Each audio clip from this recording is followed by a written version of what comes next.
लक्ष्य, आप गानों की कहानियां सुनाते हैं, कहानियों की कहानियां सुनाते हैं, तो मेरी फेवरेट कहानी है महाभारत। मैं स्कूल में भी उसे बहुत रिलीजियसली पढ़ती थी और अब भी बहुत सारे एपिसोड्स महाभारत के देखती रहती हूँ। तो क्या आप महाभारत का नजरिया मेरे लिए बदल सकते हैं?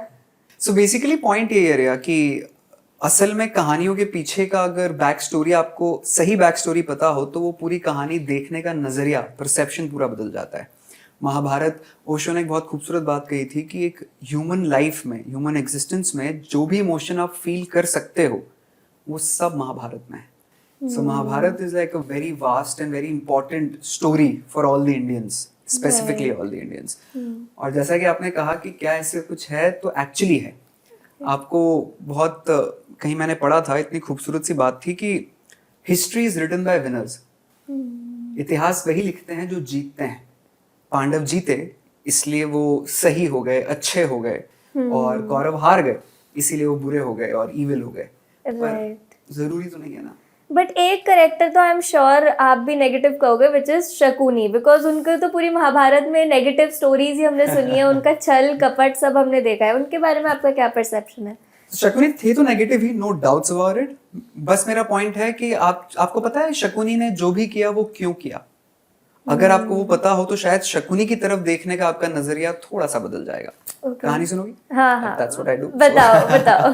कहानी सुनाता हूँ मैं आपको। सबसे पहले कहानी शुरू करूँ उसके पहले एक छोटी सी बात जरूर बताता हूँ। As I said, history is written by winners, right? तो आप हाइपोथेटिकली अज्यूम कर लो कि पांडव की जगह कौरव जीत गए। सिर्फ एग्जाम्पल के तौर पे कि महाभारत का युद्ध का रिजल्ट ऐसा आया कि पांडव हार गए और कौरव जीत गए। इसके पहले अगर मैं आपको ये बात कहूं कि पूरी महाभारत का युद्ध जो हुआ उसका सबसे बड़ा कारण शकुनी थे, ये बात तो सच है। हाँ जी। अगर महाभारत का युद्ध पांडव हार जाते और कौरव जीत जाते तो श्री कृष्ण शकुनी बन जाते और शकुनी श्री कृष्ण हो जाते। Agreed with me? सब कुछ पलट सा जाता। तो जैसे एक और छोटी सी बात ये भी है कि as I said, history is written by winners. जो कौरव थे, वो जो 100 बच्चे थे, 100 पुत्र थे और एक पुत्री भी थी दुशाला, उनका नाम असल में दुर्योधन दुशासन नहीं था। उनका नाम असल में सुयोधन सुशासन था। सबके नाम सु से शुरू होते थे, but that doesn't sound negative to our ears, no? So history में उन्हें चेंज करके दुर्योधन और दुशासन कर दिया गया, नेगेटिव इम्पैक्ट के लिए। शकुनी गांधार के थे, आपको पता है, आई एम श्योर। गांधार नरेश सुबल के बेटे थे, 100वें पुत्र थे शकुनी, और उन्हीं की सबसे बड़ी बहन थी गांधारी। हुआ कुछ यूं था कि भीष्म के बारे में आई एम श्योर आपको पता है कि उन्होंने प्रतिज्ञा ली थी कि मैं कभी शादी नहीं करूंगा और हमेशा माता सत्यवती के परिवार को ही राजगद्दी पर बिठाऊंगा।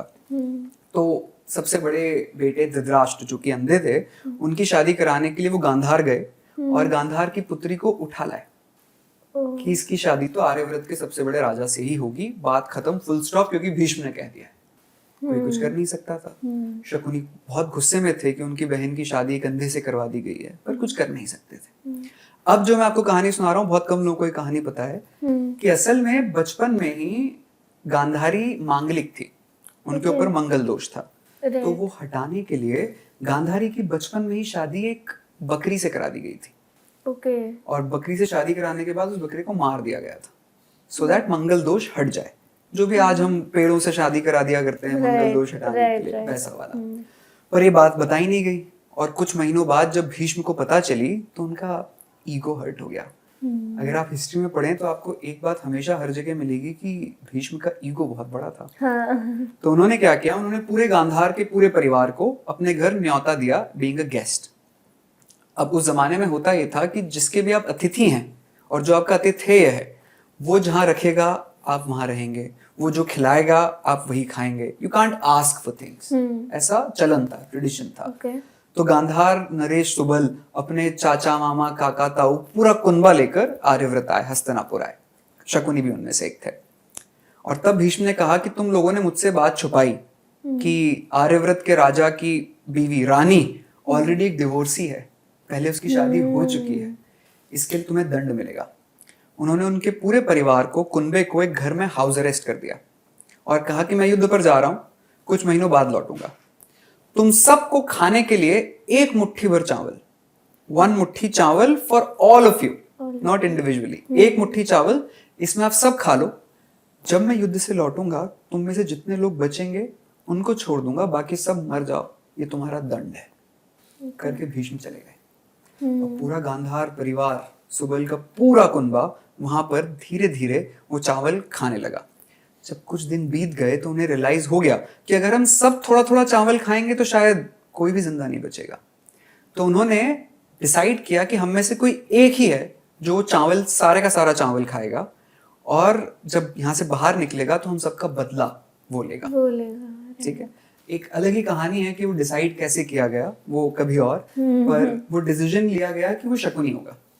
ओके। अब आप ध्यान से मेरी बात समझना। शकुनी, आप अपने आप को शकुनी के जूतों में पैर रखकर देखिए। उसके सामने उसका पूरा परिवार एक एक करके भूख से मर रहा है और वो अकेला चावल खा रहा है। एक तो उस समय आपकी मानसिक हालत, मेंटल कंडीशन क्या होगी, we can't even imagine that. Shakuni के सामने यही हो रहा था। धीरे धीरे उसका पूरा कुनबा खत्म हो गया, सिर्फ शकुनी और शकुनी के पिता बचे।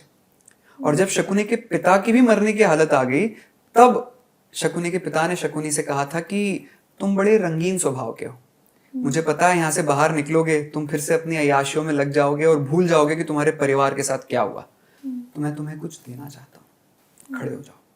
शकुनी खड़ा हुआ। उनके पिता में जितना भी ताकत बची थी उन्होंने अपना पैर उठाया और शकुनी के उल्टे घुटने पर दे मारा और घुटना तोड़ दिया, ये कहकर कि आइंदा तू हर कदम भी चलेगा लंगड़ाते हुए, हर कदम चलेगा तो तुझे पता होगा कि तू लंगड़ा क्यों रहा है, ताकि तू अपना मकसद, अपना मोटिव कभी ना भूल जाए। एक और कहानी है कि उन्होंने कहा था कि मेरी जांग की हड्डियों के तू पासे बनाना, तुझे चौसर खेलने का बड़ा शौक है ना, तो जो तू नंबर बोलेगा हमेशा वही नंबर आएगा। अच्छा। अब आप इस पूरी कहानी के पॉइंट ऑफ व्यू से शकुनी की मानसिक हालत समझिए। उसके सामने पूरा कुनबा खत्म हो गया, वो बाहर आया और उसने अपनी पूरी जिंदगी धीरे धीरे, पूरे आर्यव्रत को नहीं, उसको सिर्फ खुन्नस और गुस्सा था भीष्म से, उसने भीष्म के पूरे परिवार को खत्म करने का बीड़ा उठाया। अब बताओ गलत था क्या शकुनी? नहीं। देखने का नजरिया बदल जाता है अगर हमें सारी कहानियां पता हो तो। से कहते हैं ना कि half knowledge is not good, like अधूरा ज्ञान खतरे के समान है, तो हमें पूरा अगर पता हो तो बेहतर होता है। तो ये थी शकुनी की कहानी।